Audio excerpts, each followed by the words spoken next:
at some point in the practice, of course, we will have this experience, the experience of boredom, like, oh, I'm doing this again. Haven't I repeated this mantra, 10,000 times? Haven't I? How many times am I going to watch my breath go in and out? This is an important moment, an important question on how do we keep our practice alive, vital, juicy. Because we live in an age of distraction. We live in an age where at every moment there's something to absorb our attention, to take us away from the completeness of our present moment experience. And we've become trained, the mind really has become trained to skip along on the surface of existence, to relieve its distractions. Oh, when this is bored, there's something here. Click over here, press this button, move to the next channel. Pick up the phone, that rings a bell. There's always something ringing, ringing, ringing. See, it keeps ringing. It wants to distract us from the conversation. And if we pick up the phone, if we respond to the bell, if we check the email, if we log into the social media account, it does relieve the boredom for a moment in time. It relieves the boredom for a moment in time. But it doesn't address the deeper longing, the deeper need, the deeper calling, the thing that we really are seeking in our life, which is not simply momentary relief, but rather it's a deep communion, a deep connection, a deep realization and embodiment of the fulfillment and beauty that is life. And this never happens on the surface. That which we are seeking, that which we are called to reveal and realize is in the depths of consciousness.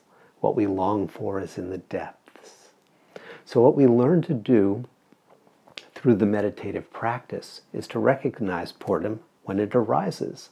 It's no different from anger. It's an emotion, thought pattern. No different from sadness, which is an emotion, thought pattern. We learn to recognize it. Ah, there it is, boredom.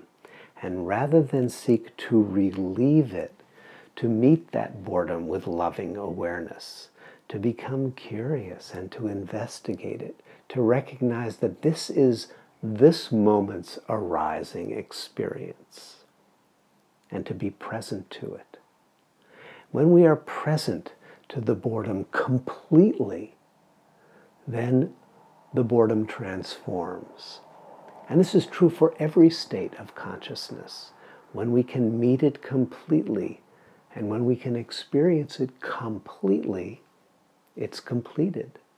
And it then opens and reveals a deeper dimension, a deeper energy, and a deeper intelligence that was hidden by that surface display. We cultivate, in other words, through the meditative mind, a capacity to not react to the boredom, but rather to witness it, to completely experience it as a bodily sensation, to recognize the thoughts of boredom as thoughts, and that completes them. They dissolve away. To experience the emotional impulse of distraction completely without responding to it, without reacting to it, allows it to dissolve away.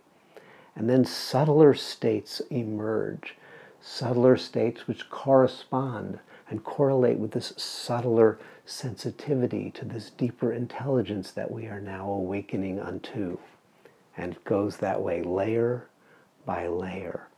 We move away from our requirement for distraction in order to have a sense of aliveness, and we settle into this deeper quality of aliveness that is at the very heart of stillness itself.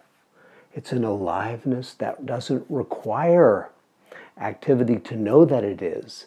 It simply is. As it says in the first book of the Bible, I am that I am.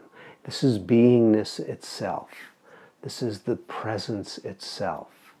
And through our ability to meet boredom completely without reacting, we learn to settle into that stillness. In the stillness, we discover a being, a quality of being that is fulfillment itself. And each breath, each time we meet our thoughts with awareness, each time we allow them to complete themselves, we settle more and more fully into that quality of fulfillment, that innate well-being. The stilling of the mind is not the end of awareness. It is the end of identifying with thought. It is the end of seeing life through thought, and rather seeing thought as it is, so that it dissolves. And the beauty of life, the jewel of this moment, becomes more crystal clear. So boredom is another invitation.